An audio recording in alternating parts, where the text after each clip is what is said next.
Supreme court में एक ऐसा मोमेंट आया जहां टोन सडनली शार्प हो गई जब सीजे सूर्यकांत ने ऑलमोस्ट सीधे शब्दों में ये कह दिया कि जब पूरे देश में स्पेशल इंटेंसिव रिवीजन स्मूथली हो रही है तो वेस्ट बंगाल में इतनी दिक्कतें क्यों आ रही। उन्होंने रिमार्क किया कि I read an article on SIR apart from West Bengal everywhere it happened smoothly. अब ये एक कैजुअल ऑब्जर्वेशन नहीं था, ये एक पॉइंटेड क्वेश्चन था जो डायरेक्टली स्टेट की फंक्शनिंग पर जाके हिट करता है और फिर सबकी नजर थी वेस्ट बंगाल सरकार पर कि इसका जवाब क्या आएगा। तो चलिए देखते हैं कि बंगाल ने सुप्रीम कोर्ट के इस स्ट्रिक्ट ऑब्जर्वेशन का पलट जवाब क्या दिया और क्या दोनों ने एक दूसरे के खिलाफ कूदा है। Hello law lovers and justice seekers, welcome to law Chakra. हम आपके लिए लेकर आए हैं कुछ बहुत ही exclusive. Introducing law Chakra prime membership, जो आपको देगा exclusive access like never before. बनिए लॉ चक्रा की प्राइम मेंबर और अनलॉक कीजिए full potential of legal knowledge. अभी ज्वाइन कीजिए। सुप्रीम कोर्ट के सामने वेस्ट बंगाल का स्पेशल इंटेंसिव रिवीजन यानी SIR का इशू आया और वहाँ जो कन्वर्सेशन हुआ वो काफी शार्प, काफी रियल और ऑनेस्टली काफी रिवीलिंग था। एक तरफ जुडिशरी है जो इंश्योर करना चाहती है कि इलेक्शंस फेयर हो और दूसरी तरफ स्टेट गवर्नमेंट है जो कह रही है कि प्रोसेस ही फ्लॉड है और बीच में election commission of India, judicial officers, political party सब एक ही मेज में फंसे हुए हैं। अब हियरिंग के दौरान सीजे सूर्यकांत ने जो ऑब्जर्वेशन दिया उसने पूरा डिबेट का टोन ही सेट कर दिया। I read an article on SIR apart from West Bengal everywhere it happened smoothly. अब ये लाइन सिंपल लग सकती है बट इसका इम्प्लीकेशन बहुत डीप है। कोर्ट बेसिकली ये कह रहा है कि अगर बाकी स्टेट्स में प्रोसेस स्मूथ था तो फिर बंगाल में ही इतनी कॉम्प्लिकेशंस क्यों आ रही है। ये एक इनडायरेक्ट क्वेश्चन भी है और एक सटल क्रिटिसिज्म भी। और यहीं पर एंट्री होती है सीनियर एडवोकेट कल्याण बनर्जी की, जो वेस्ट बंगाल की तरफ से अपीयर हो रहे थे। उन्होंने बिल्कुल डिफेंसिव नहीं बल्कि अग्रेसिवली काउंटर किया, कहा कि बंगाल का केस ही अलग है और यहाँ के जो डेवलपमेंट्स है वो अनयूजुअल है। और फिर उन्होंने एक बहुत स्ट्रॉन्ग पॉइंट उठाया जो पूरे प्रोसेस पर सवाल खड़ा करता है। उन्होंने क्लियरली कहा कि nowhere else logical discrepancy list was published or notification put out at 3 AM transferring chief secretary etc. अब थोड़ा रुक के सोचे तो लॉजिकल डिस्क्रिपेंसी लिस्ट पब्लिश करना, वो भी एक सेंसिटिव इलेक्टोरल रिवीजन के बीच में, और फिर 3 बजे रात को नोटिफिकेशन इशू करना including transferring a chief secretary, ये सब डेफिनेटली नॉर्मल एडमिनिस्ट्रेटिव प्रैक्टिस नहीं लगता। ये वही जगह है जहाँ स्टेट ये आर्ग्यू कर रहा है कि प्रोसेस न्यूट्रल नहीं था और इसमें कुछ इरेगुलरिटीज है जो सिर्फ बंगाल में हुई है। लेकिन सीजे सूर्यकांत यहाँ बैकफुट नहीं गए।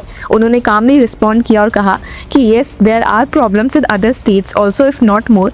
इन some states the numbers have gone up after SIR। और ये एक इंटरेस्टिंग ट्विस्ट है क्योंकि कोर्ट ये एक्सेप्ट कर रहा है कि इशू सिर्फ बंगाल तक लिमिटेड नहीं है, लेकिन साथ ही ये भी पॉइंट आउट कर रहा है कि कुछ स्टेट्स में तो वोटर नंबर्स इंक्रीज भी हुए हैं जो आइडियली एक पॉजिटिव आउटकम माना जाता है। इस पर सीनियर एडवोकेट बनर्जी ने तुरंत एक लॉजिकल एक्सप्लेनेशन दिया, कहा कि that is because of the population which has increased after 2002। 20% increase is nothing. मतलब उनका कहना है कि वोटर इंक्रीज कोई एक्स्ट्रा ऑर्डिनरी चीज नहीं है बल्कि पॉपुलेशन ग्रोथ का नेचुरल रिजल्ट है। ये आर्ग्यूमेंट काफी ग्राउंडेड है क्योंकि इंडिया जैसे कंट्री में 20 साल में पॉपुलेशन ग्रोथ होना एक्सपेक्टेड है। फिर डिस्कशन एक और क्रिटिकल एंगल पर शिफ्ट हुआ और यहाँ पर जस्टिस जॉय माल्या बागची का ऑब्जर्वेशन आता है जो सिस्टम के प्रेशर को हाईलाइट करता है। उन्होंने कहा कि do you realize we have put so much pressure on the judicial officers to complete 16 lakh cases within 45 days. ये लाइन ऑनेस्टली सबसे अलार्मिंग है। 16 लाख केसेस सिर्फ 45 डेज में, मतलब प्रैक्टिकली हर दिन हजारों डिसीजंस लेने हैं। और यहीं से एक ह्यूमन एंगल भी सामने आता है। जुडिशियल ऑफिसर्स कोई मशीन्स नहीं होते और इतने मैसिव वर्कलोड के साथ एक्यूरेसी मेंटेन करना ऑलमोस्ट इम्पॉसिबल हो जाता है। अब सीनियर एडवोकेट बनर्जी ने इसी पॉइंट को पिक किया और बोला कि ये पेस ही इनह्यूमन है। उन्होंने ये भी कहा कि रियलिस्टिकली ये एक्सरसाइज कंप्लीट करने में 2 से 3 साल लग सकते हैं। अब यहीं पर कोर्ट का अप्रोच थोड़ा बैलेंस दिखा। जस्टिस बागची ने एक्नॉलेज किया कि वेस्ट बंगाल में यूनिक चैलेंजेस है, कहा कि Bengal has thrown up unique challenges and let us not dwell too much on the uniqueness of the issue.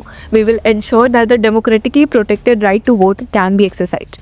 अब स्टेटमेंट इंपॉर्टेंट है क्योंकि ये क्लियर करता है कि कोर्ट का अल्टीमेट फोकस क्या है। चाहे प्रोसेस में कितनी भी कॉम्प्लिकेशन हो, एंड गोल ये है कि किसी का वोटिंग राइट कॉम्प्रोमाइज़ ना हो। इस पूरे सिनेरियो में एक और डायमेंशन ऐड होता है जब सीनियर एडवोकेट श्याम दीवान अपनी कंसर्न्स रेज करते हैं। उन्होंने एक प्रैक्टिकल प्रॉब्लम हाईलाइट की जो डायरेक्टली इलेक्शंस को इम्पैक्ट कर सकती है। उनका कहना था कि अराउंड 14 कैंडिडेट्स जो पॉलिटिकल पार्टीज़ के नॉमिनीज़ हैं वो अभी भी एडजुडिकेशन लिस्ट में पेंडिंग है। मतलब उनका वोटर स्टेटस क्लियर नहीं है और अगर वो क्लियर नहीं हुआ तो वो नॉमिनेशन फाइल ही नहीं कर पाएंगे। अब ये एक सीरियस इशू है क्योंकि इलेक्शंस का टाइमलाइन भी फिक्स हो चुका है। सीनियर एडवोकेट श्याम दीवान ने स्पेसिफिकली पॉइंट आउट किया कि इलेक्टोरल रोल को पोलिंग से 7 डेज पहले फ्रीज करना होता है और बंगाल में पोलिंग अप्रैल 23 और अप्रैल 29 को शेड्यूल्ड है। मतलब टाइम ऑलरेडी बहुत कम है और अगर क्लेम्स रिजॉल्व नहीं हुए तो डायरेक्टली इलेक्टोरल पार्टिसिपेशन इम्पैक्ट होगा। अब सीजेआई सूर्यकांत ने इस कंसर्न को सुना और एक प्रैक्टिकल सोल्यूशन सजेस्ट किया। कहा कि most of these are administrative issues which can be taken up by the chief justice of the high court.